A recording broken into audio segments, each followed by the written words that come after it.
이제 이 특별법은 아까도 말씀드렸지만은 일기 신도시를 위해서 처음에 이제 이야기가 됐는데 이번에 통과되면서 전국에 51개 플러스 알파, 이 플러스 알파에 창원이 들어가는 거죠. 창원과 안산도 들어갈 겁니다. 그러면 이제 굉장히 많은 것이 들어가게 되는데요. 이 특별법이 왜 중요한가? 이제 기존의 법으로 이 재건축을 하고 재정비를 하려면은 이 용적률이 너무 낮아요. 이미 너무나 높은 용적률을 받아가서 그런 것도 있고, 너무 높은 용적률은 아니지만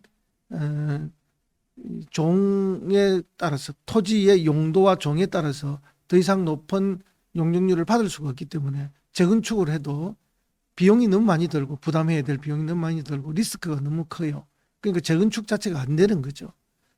그런 이제 어려움에 처해 있고, 특히 창원이 가장 큰 어려움에 처해 있다. 그래서 이 법안이 통과가 되면은 그런 데서 벗어날 수 있기 때문에 이 법안이 꼭 필요했던 거죠. 그런 큰 장점이 있었기 때문에 창원이 꼭 들어가야 된다 하는 그런 주장을 제가 계속했던 겁니다. 네. 그렇게 이 특별법을 위해서 여기저기 다니시면서 엄청 노력 많이 하신 걸로 알고 있는데요. 이 노후계획 도시 특별법 관련해서 노력하신 어떤 타임라인들을 차례대로 설명해 주실 수 그렇죠. 있을까요? 한 달 전쯤에 제일 먼저 국토교통위의 우리 민주당 측 간사인 최인호 의원하고 제가 통화를 했습니다. 이런 법이 국토교통위에 지금 계류가 되어 있고, 법안 소위에서 심사를 하다가 계류만 되어 있고 진행이 잘 안 되고 있다. 근데 이 법의 성격으로 보면은 창원은 배제가 되어 있다. 그래서 이게 앞으로 논의가 되면은 창원이 포함이 되어야 된다 하는 이야기를 최인호 국회의원한테 전달을 하고, 최인호 국회의원 보좌관 중에 한 명을 실무자로 지정을 해서 저희하고 논의를 또 시작을 했습니다. 그렇게 하면서 이제 우리 경남에는 국토위원이 김두관 의원하고 민홍철 의원이 있어요. 그래서 민홍철 의원과 김두관 의원에게도 같은 시기에 또 제가 상의를 드렸습니다. 그렇게 하면서 이제 그러면 이걸 어떻게 하는 것이 좋은가? 대학 교수님들과의 전문가 토론도 거치고 이렇게 하면서 그 법에 산입집법으로 되어 있는 창원시가 들어가려면은 여기 토지개발촉진법 등 하는 이 등이 반드시 있어야 되고, 그다음에 이게 법이 통과되었을 때 나중에 시행령에 창원이 구체적으로 이렇게 들어가야 되는 그런 게 필요한 거죠. 그래서 그걸 확인하고는 이제 제일 중요한 게 법안 소위위원들이거든요.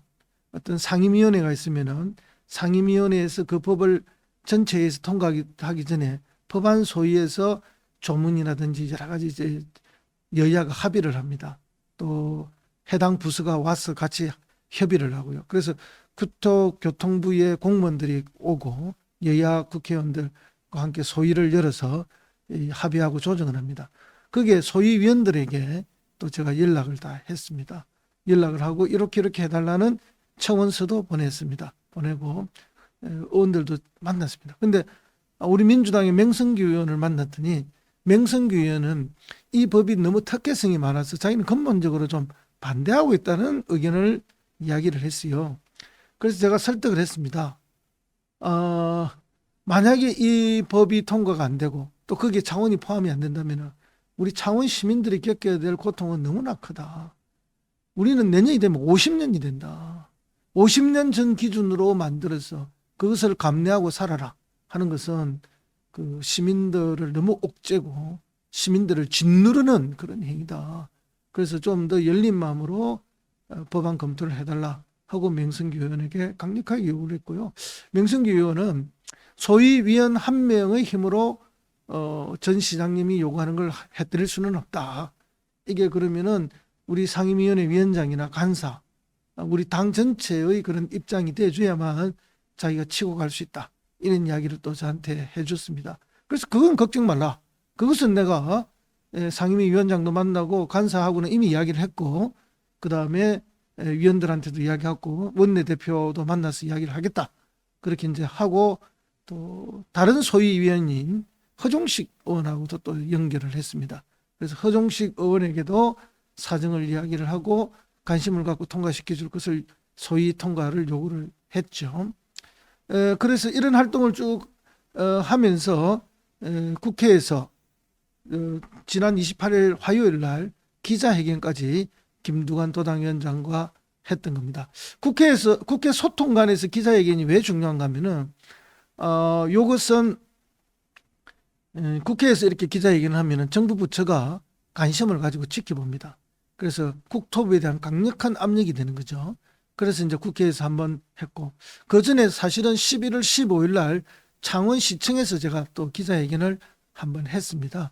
하면서 강력하게 추진하겠다는 이야기도 먼저 말씀을 드렸었고요. 그때까지만 해도 우리 시민들도 그렇고 우리 지역의 기자들도 그렇고 이거에 대해서 거의 인지를 못하고 있었고 왜 해야 되는지도 잘 몰랐습니다. 그 기자회견을 함으로써 비로소 좀 본격적으로 관심을 갖게 되었고요. 그래서 그 15일 창원시청에서 기자회견, 그리고 28일 국회에서 기자회견 등을 통해서 정치권의 자극도 하고 관심도 불러일으켰다는 말씀을 드리고, 또 그 와중에 지난 25일에는 우리 창원시 감정동 남양장터에서 또 우리 시민들과 함께 촉구하는 서명 발대식을 열어서 서명도 받기도 했습니다. 이런 노력들을 통해서 쭉 진행을 했고, 국회에 압력을 넣고 또 창원시에도 압력을 넣고 국토부에도 압력을 넣었던 거죠. 이렇게 진행했는데 어제 이제 그 소위가 열렸습니다. 국토부의 소위가 열렸는데 그 소위에서 명성규 의원이 이제 제 입장을 대변해 주기 시작한 거죠. 과거에 자기 입장을 이제 좀 바꿔준 겁니다, 사실은. 그리고 허종식 의원이 강력하게 또 추진을 해줬고, 소위에서 돌아가는 사항을 또 저한테 직접 문자로 전화로 알려주었습니다. 또 통과되자마자 어떤 단서가 달리고 또 속기록이 남고 국토부의 동의가 있었다라는 것까지 저에게 알려줬습니다. 그리고 오늘 비로소 오전 상임위원회 전체 회의에서 똑같은 그런 전제가 확인되고 통과가 됐던 거죠. 또 통과되자마자 김두관 도당위원장께서 저희 직접 전화로 통과됐음을 알려주었습니다. 그래서 제가 지금 보도자료도 내고 또 이 방송을 통해서 우리 시민 여러분에게 이 반가운 소식을 알려드리는 것입니다. 시민 여러분, 서명에 참여해 주신 시민 여러분 감사드리고요. 또 서명에 참여하지 않았다 하더라도 앞으로 우리 창원시의 새로운 변신, 또 미래로 가는 변화를 위해서 초석이 놓아진 겁니다. 법적, 제도적 뒷받침이 지금 만들어지고 있는 거죠. 그래서 기뻐하셔도 된다, 그런 말씀을 드립니다.